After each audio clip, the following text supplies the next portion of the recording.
화물연대가 총파업에 들어간 지 오늘로 일주일째입니다. 파업 장기화로 여수산단 기업들은 제품을 제때 출하하지 못해 공장 가동률을 50%까지 줄였고 광양제철소도 9만여 톤의 철강 제품을 출하하지 못했습니다. 자치단체마다 인구 감소 해결을 위한 대책 마련에 부심하고 있습니다. 최근 인구 감소 지역 지원 특별법이 제정됐지만 특별법이 효력을 발휘하기 위해서는 지자체의 적극적인 대응이 필요해 보입니다. 기아 타이거즈가 지난 한 주 선두권 진입에 실패했습니다. 5경기를 치르면서 2승밖에 챙기지 못했기 때문인데 취약한 마운드 보강이 걸림돌입니다. 전라남도가 올해와 내년을 전라남도 방문의 해로 정하고 한 해 1억 명 방문을 목표로 삼았습니다. 명소와 음식을 연계한 한국적인 매력을 가진 점을 부각시킬 계획입니다. 안녕하십니까. 월요일 밤 여수 MBC 뉴스데스크입니다. 화물연대 총파업이 오늘로 일주일째 이어지고 있습니다. 여수산단 석유화학 기업들의 물류장은 제품 출하를 하지 못해 포화 상태에 이르렀는데요. 생산을 해도 쌓아둘 곳도 출하할 곳도 없어 공장 가동률을 감축하고 있습니다. 강서영 기자입니다. 화물연대 파업 일주일째인 오늘, 여수산단의 한 석유화학 제조기업의 야적장이 출하되지 못한 컨테이너와 제품으로 꽉 찼습니다. 물류를 담당하는 인근의 협력업체에는 운송 일정을 놓친 컨테이너와 탱크가 쌓여 있습니다. 일정에 맞춰서 해외로 이제 수출이 나가야 되는 저희 석유화학 제품들인데 이 화물들은 벌써 정해진 일정을 놓치고 있는 화물들이에요. 한국산업담지공단은 파업 여파로 여수산단 기업들이 재료 수급과 제품 출하에 차질을 빚어 공장 가동률을 많게는 50%까지 감축하고 있다고 밝혔습니다. 이게 물량이 나가야 되는데 안 나가니까 적체를 해놓는 거고 그 적체 공간이 없으면 그만큼 가동률을 떨어뜨려야 되는. 화물차가 바쁘게 오갔던 광양항 일대도 일주일째 적막함이 감돌고 있습니다. 컨테이너가 쌓여있는 인근의 야적장도 차량 운행이 뚝 끊겼습니다. 광양제철소는 파업 여파로 일주일간 총 9만여 톤의 철강 제품을 출하하지 못했습니다. 화물연대 노동자들은 광양항 터미널 입구와 여수산단 물류 거점 지역 등에서 오늘도 안전운임제를 확대해달라며 파업 투쟁을 이어나가고 있습니다. 전남 지역 진보단체도 함께 기자회견을 열고 정부가 책임을 회피하지 말고 화물 노동자들의 노동 환경을 보장해야 한다고 주장했습니다. 정부가 화물 노동자들의 문제는 교섭할 일이 간섭할 일이 없다라고 말을 했습니다. 맞지 않습니다. 이 화물 운송은 국가 기관 산업입니다.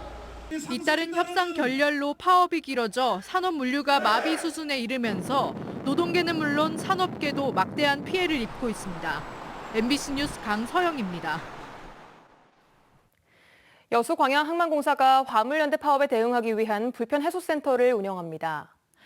여수 광양항만공사는 지난 9일부터 화물연대가 파업에 돌입함에 따라 선주 화주들과 직접 소통하며 불편 사항을 실시간으로 파악한 뒤 운영 본부장이 총괄하는 여수 광양항 불편 해소센터 운영에 들어갔습니다. 공사는 이 밖에도 광양항 비상대책본부를 구성해 장치율 관리와 임시 컨테이너 장치장 확보 등 화물 진출입 어려움에 대비하고 있습니다. 요즘 어느 지역 할 것 없이 가장 큰 걱정거리가 되고 있는 최대 현안, 바로 인구 감소 문제입니다. 지난달 말 인구 감소 지역 지원 특별법이 국회를 통과하면서 대책을 구해볼 여지가 생겨 그나마 숨통이 좀 트인 셈인데요.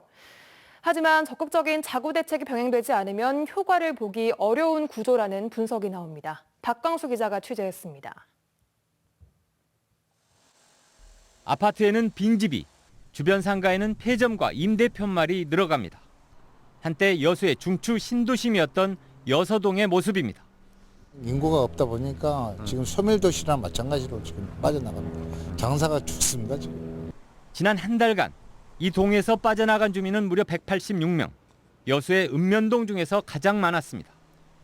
지역의 인구 유출과 감소세가 농어촌 오지를 넘어 도심 주택가로 확산하는 건 중소도시에선 이미 낯익은 풍경입니다. 정주할 수 있는 정주 여건들이 예전에 비해서 상황이 많이 바뀌다 보니까 적어도 한 5년 정도 그렇게 빠지고 있었던 것 같아요. 예. 지난달 29일 인구 감소 지역 지원 특별법이 국회를 통과하자 전라남도가 즉각 환영 성명을 발표한 배경입니다. 법안의 골자는 세 가지입니다. 각 지자체에서 인구 문제를 논의할 위원회를 구성하고 지역별로 적절한 투자 계획을 세우면 정부가 행정, 재정적으로 특혜 지원하겠다는 겁니다. 국가가 주도하던 기존 시스템을 바꿔 지역이 자발적으로 대책을 제시하는 체계가 핵심입니다. 그동안에는 국가에서 하는 공모 사업이라든지 이런 사업을 통해서 했는데 이제는 지방 소멸 대응 기금이 이렇게 이제 오기 때문에 더 실질적인 그 정책을 할 수 있을 것 같습니다. 현재 전남 동부권에서는 인구 감소 지역으로 지정된 고흥군만 귀농, 청년, 교육 분야 6건의 투자 계획 사업을 직접 행안부에 제출한 상황. 여수 등 시지역도 광역 연계 사업 등을 통해 지방 소멸 대응 사업에 함께할 여지가 확보돼 있지만 아직 많은 곳이 참여 시도를 하지 않고 있습니다. 신청 위주로 하다 보니까 그 지역에서 신청을 안 한 겁니다. 순천은 신청을 했는데 여수라든지 광양이라든지 이런 데는 신청을 안 했고.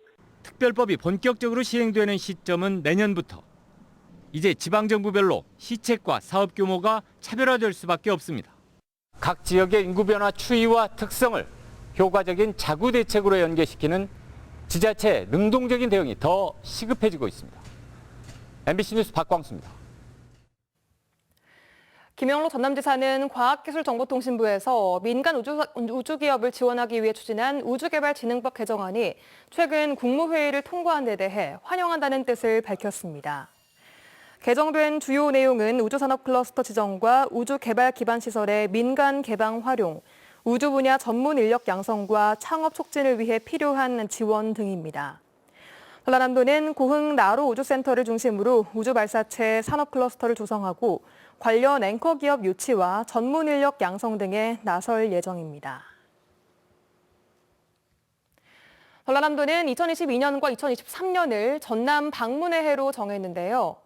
그동안 코로나19로 관련 사업 추진을 계속 미루다가 사회적 거리두기 해제 이후 공식 선포식과 함께 본격적인 관광객 유치 활동에 들어갔습니다. 김진선 기자입니다. 지난해 전남을 찾은 국내외 관광객은 4,200만 명. 코로나19가 일상을 파고들기 시작했던 전년도에 비해 300만 명이 늘었습니다. 코로나 팬데믹이 끝나지 않았음에도 청정 안심 여행지로 인기를 회복했습니다. 전 세계 관광객 수가 72%, 특히 동북아시아 지역의 관광객 수가 80% 이상 줄었다는 세계관광기구의 분석이 나온 상황에서 이 같은 전남의 선전은 더욱 눈길을 끌고 있습니다. It also has several cultural World Heritage sites and also has very good food of South Korea. If I get the chance to visit South Korea, I definitely want to visit 전라남도.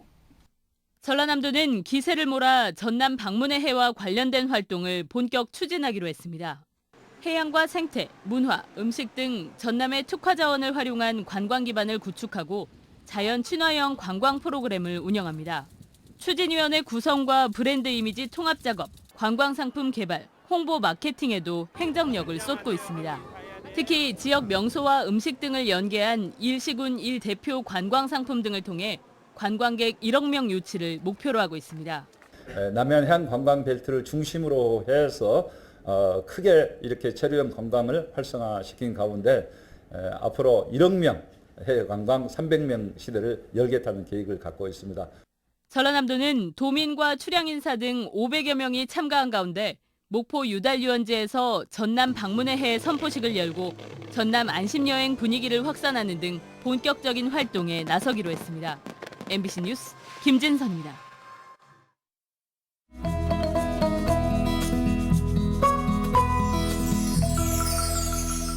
여수 MBC AI 내일의 날씨입니다. 내일 전남 동부 지역은 대체로 흐리고 비가 내리는 곳이 많겠습니다. 남해안에 강풍이 예상되고 해상에서는 풍랑에 유의하셔야겠습니다. 광주와 전남에는 내일 5에서 20mm의 비가 예보된 가운데 소나기 내리는 곳이 있겠습니다. 지역별 자세한 기온 분포 보시겠습니다. 여수가 18에서 22도, 순천은 19에서 24도, 광양은 18에서 23도, 고흥은 17에서 21도를 기록하겠습니다. 광주는 18에서 25도, 목포는 18에서 24도로 예상됩니다. 해상에서도 흐리고 한때 비가 내리겠으며 파도는 남해서부 앞바다에서 1.5에서 2.5m, 먼바다에서 2에서 4m로 일겠습니다. 이번 한 주는 구름 많은 날씨가 이어지겠습니다. 아침 기온은 17에서 21도, 낮에는 25도에서 30도의 기온 분포를 보이겠습니다. 바다의 날씨도 대체로 구름이 많거나 흐리겠고 파도는 전해상에서 1에서 2m로 일겠습니다. 누리호 2차 발사가 예정된 15일 고흥 나로우주센터 주변은 구름이 많지만 비 소식은 없습니다. 지금까지 AI 날씨였습니다. 기아 타이거즈가 지난 한 주 기대에 못 미친 경기력으로 선두권 진입에 실패했습니다. 기아로선 용병 투수들의 존재감이 아쉬울 수밖에 없습니다. 조현성 기자입니다. 지난주 5경기를 치르며 2승을 챙기는 데 그친 호랑이들. 상위권 팀과의 맞대결에서 열세를 보이며 오히려 승차가 벌어지고 말았습니다. 패배한 3경기 모두 10점 이상씩 대량 실점을 하다 보니 팀 타선이 6점 이상을 내고도 승수를 추가하지 못했습니다. 2위 키움과는 3.5게임, 3위 LG와는 1.5게임 차. 에이스 역할을 해줘야 할 놀린이 부상으로 아예 전력에서 빠져 있고 로니까지 부진을 거듭하며 한계를 보이고 있어 국내 투수들이 호투를 이어가지 않는 한 순위를 끌어올리기가 힘에 부칠 수밖에 없습니다. 반면에 외국인 타자 소크라테스는 지난주에도 4할 7푼대의 맹타를 휘두르는 등 모든 공격 지표에서 상위권에 오르며 팬들의 기대에 부응했습니다. 기아는 이번 주 NC와 창원 경기, 삼성과는 광주 경기를 치릅니다.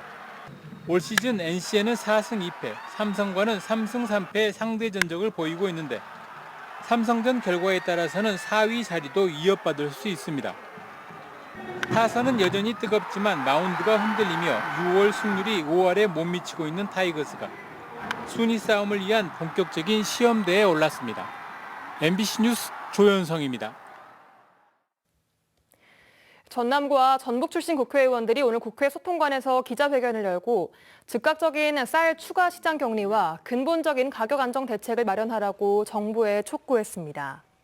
서삼석 의원은 먼저 시행된 27만 톤에 대한 시장 격리는 추진 시점과 가격 결정 방식의 문제로 쌀 가격 폭락 사태 해소에 도움을 주지 못했다며 정부의 신속한 대처를 요구했습니다.